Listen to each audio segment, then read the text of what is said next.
But kind of how did it?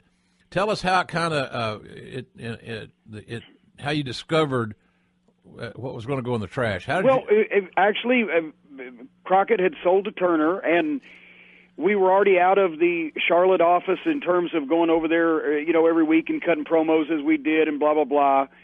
But I knew that they were coming to take all the stuff, the rings and the TV tapes and whatever equipment that they bought in the sale. And I told the janitor, remember old Leonard that did the overnight dubs, I said, if they go to throw anything away related to wrestling, because I'm a big collector, posters or pictures, programs, whatever, this is a giant wrestling office with all this history, if they go to throw anything away, call me and I'll come get it. And he calls me one afternoon, and he says, well, we got a big stack of posters, which, of course, are all over my office walls now, and a few miscellaneous pictures and things, and a bunch of boxes of film. What? I get over there on the street next to the dumpster and the garbage on the sidewalk with all the rest of the shit that they didn't want.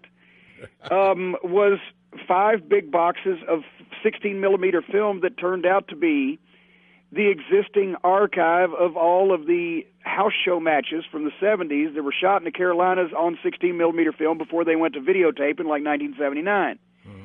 And, of course, a lot of them were not labeled properly, and also they had been sitting on storage shelves in the little interview studio that they had in the office for years. So when Klondike Bill would bring in the box from Price's Chicken Coop every Wednesday for lunch for the guys that were doing promos all day for all the local towns, the guys would eat the chicken and throw the chicken bones up in those boxes.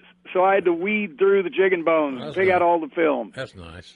And I ended up, long story short, too late. Had a friend who was able to transfer it nights at his job at a audio-visual lab. And, I was amazed that not only did Crockett not care anything about this stuff, and I know it was before home video, but that came in, but they didn't care about it.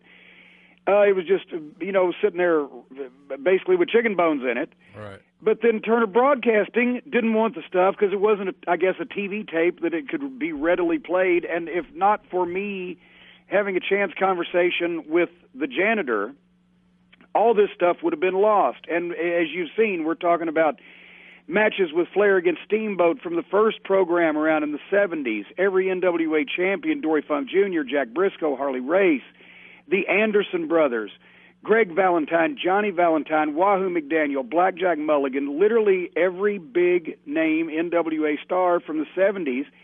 And these are house show matches from Charlotte and Greensboro and Richmond. Title changes, important things, interviews of guys coming to the Carolinas like Johnny Valentine and the Spoiler, Don Jardine, and Ric Flair teaming up with a guy named Rip Hawk. Stuff of Flair before the plane crash when, as you mentioned, these guys were still figuring out who they were and finding out what worked for them. So you were seeing them develop the trademark stuff that later on in the 80s everybody would know, but then they were trying and failing sometimes. But the level of heat from the people is off the chart. It's an amazing piece of history. Yeah, different era, different mindset.